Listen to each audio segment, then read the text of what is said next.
Hey Warriors, this video is for U.S. government class, and we'll be going over today our first Supreme Court case. So around page 37 in your booklet, you'll see a page that looks like this. And this is the form that we're going to use to gather information on all the Supreme Court cases that we go over for the rest of this hexter. So today's Supreme Court case is Schenck versus the United States. So you want to put that at the top of your page. Schenck is spelled S-C-H-E-N-C-K versus the United States. So apparently this man, Charles Schenck, got himself in trouble with the United States. So let's take a look at this case and see what we can learn about the restrictions that the government is able to place on free speech, First Amendment rights. Okay? So we'll begin at the top of the page. There is a criminal case that begins this story, and that crime was committed in 1917, possibly the early part of 1918. And then by the time the Supreme Court got a hold of the case, reviewed it, and made their decision came down in 1919. So this is the time frame we're looking at, 1917 to 1919. And so in regard to historical context, let's see what's going on in America at the time that might have impacted the way that the Supreme Court decided the case when they brought their final decision. In 1917, the United States decided to get involved in World War I. World War I had begun in 1914 in Europe, and the United States, the Congress and the President, Woodrow Wilson, had said that we would stay out of the war. There was an entire ocean, the Atlantic Ocean, between the United States and Europe, and we really didn't have anything to do with the conflict that was going on there. And so we decided to stay out of the war. But circumstances changed, and the President and Congress decided to declare war on Germany and join the Allied forces, which consisted of England and France and Russia at the time, and involve ourselves in World War I. So that's a very important piece of historical background for this case. When we decided to go to war, very shortly after, there were some laws that were passed. In May of 1917, the Selective Service Act was passed. And we're familiar with the Selective Service. Today, we refer to it as the draft.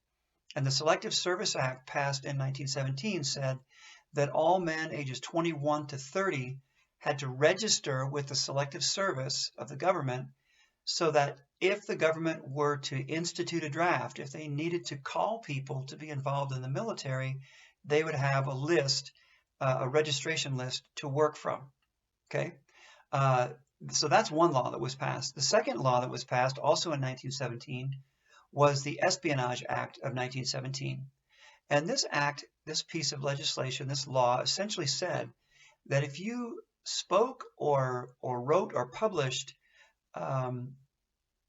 anything that was critical of the United States government or the U.S. military or the uniform of the U.S. military or the flag of the United States, any of those things, you would be considered to be disloyal to the United States, and you would be prosecuted as a person who had violated the Espionage Act and treated as essentially an enemy spy. If you were convicted of violating the Espionage Act, you could receive up to 20 years in prison for that. Okay, so the government lays down the law on your ability or inability to be critical of them during this time of war. In 1918, the Sedition Act of 1918 was passed, and very simply put, that kind of strengthened the restrictions that were already put forward in the Espionage Act, kind of restricting in a stronger way what U.S. citizens were able to say or express about the government or the military during a time of war.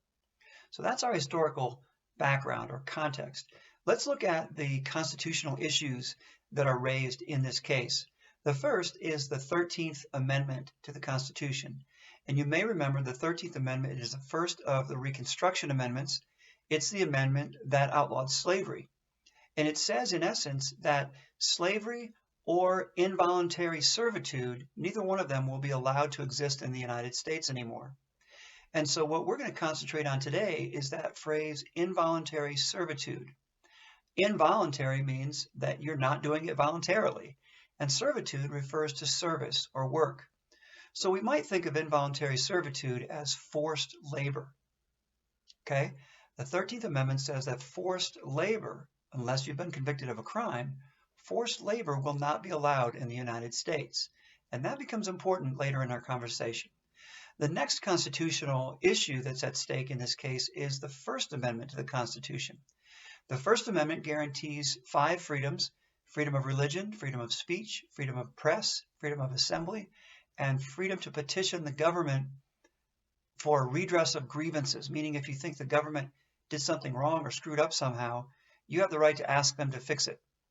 But for today's conversation, we're going to concentrate on freedom of speech and, by extension, freedom of press also. So those are the constitutional issues. Let's look at the players involved in this story.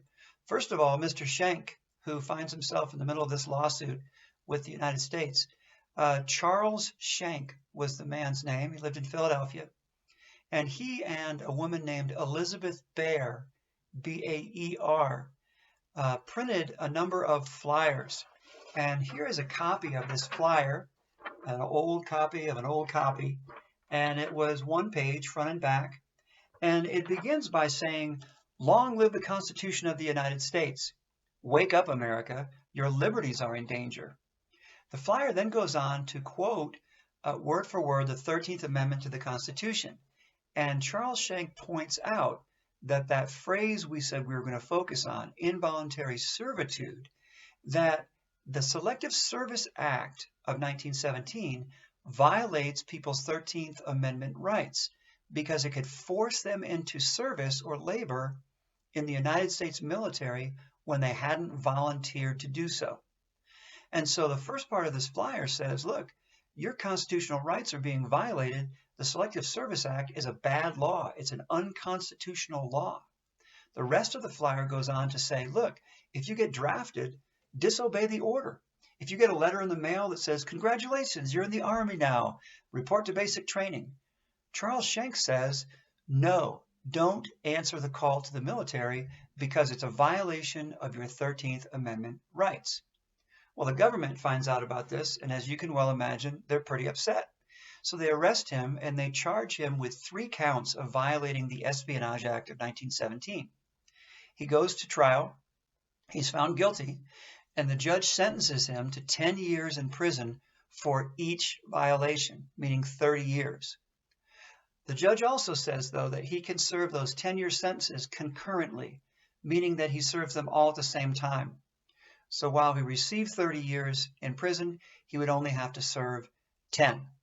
Spoiler alert, he ended up serving 6 months and was then let out of prison. But initially, he had received a 30-year sentence and was expecting to spend 10 years in jail. The next player in this story is the Socialist Party of America. And the Socialist Party of the United States was an active and viable political party at the early part of the 20th century. They existed in great part to defend and support working class people. They were very involved in working class people being able to organize themselves into unions, exercise their collective bargaining rights to negotiate for better working conditions, higher wages, that kind of thing. And they had a tendency to be anti-war also. And they were definitely against the Selective Service Act. Because their observation, they said, had been that when America goes to war, it's not rich people and rich people's kids that go to war. It's not government officials and government officials' kids who go to war. It's poor and working class people who end up being sent to war and often never coming back. So the Socialist Party had gotten together with Charles Schenck and Elizabeth Baer and crafted this flyer that was being passed out. And they were also, all of them, talking to people face to face, speaking publicly to large crowds, saying, look, if you get drafted, if you're selected for the military by the United States, disobey the order. Do it peacefully, but disobey the order. So they're the second major player in this story. The third player I want to talk about is a man named Oliver Wendell Holmes. And at this time, he was a Supreme Court justice on the Supreme Court. He was one of the judges that would eventually decide this case. And the case, when it went to the Supreme Court, the justices examined all the evidence, the court transcripts. They looked at the flyer. They looked at the violation, the charges, and they decided by a vote of 9-0 that Charles Schenck was guilty of breaking the law. They decided that the Selective Service Act was perfectly constitutional. They decided that the Espionage Act was a good law and it was being enforced properly. So when they wrote their majority opinion, there was no dissenting opinion because there were no judges in disagreement. When they wrote their majority opinion, Oliver Wendell Holmes was selected to write that. And so he wrote a couple of important things that I want you to write down under that majority opinion section on the back side of your page. He said that the court had taken what Charles Schenck had said and written and run it through what they called a clear and present danger test, meaning that was the content of what he said and what he wrote and distributed, was it posing a direct threat or danger to the United States? And the court decided that during a time of war, yes, it was. Telling people to disobey a draft order, working against the government, working against the United States military, was posing a direct threat and danger to the United States. The second thing that he wrote was he said, look, free speech rights are limited. Free speech doesn't mean that you can walk into a crowded theater and yell fire. Imagine if you were at Tinseltown and the new Batman movie or whatever was coming out, and you were seated right in the middle of one of those theaters. And in the middle of the movie, you jump up out of your seat and you yell, fire, fire, and everybody's going to jump up and run for the exits. They don't care if they have to step on a baby to get there or knock over an old person. They're going to run for that door and get out because the building's on fire. It's going to create chaos. What Oliver Wendell Holmes did when he used this as an example was that he was saying essentially that the distribution of these flyers, mailing 15,000 of these flyers out to citizens and discussing these messages publicly and face-to-face with people was the same as yelling fire in a crowded theater. It would produce the same kind of chaos in society. Now, you might think that's a good analogy. You might think that's a bad analogy. I don't know. That's for you to decide. But that language, yelling fire in a crowded theater, still exists in free speech debates to this day, 101 years later. So sometimes the things written in these opinions last for a long time. In fact, that clear and present danger test lasted until 1969 as an accurate way to discern what people should be allowed or not allowed to say. In 1969, there was another Supreme Court case, which will be the next case we look at, Brandenburg versus Ohio. And that's when they move away from that clear and present danger test, and they set a new standard for what's allowable in terms of free speech. I'll see you in that next video. See you then.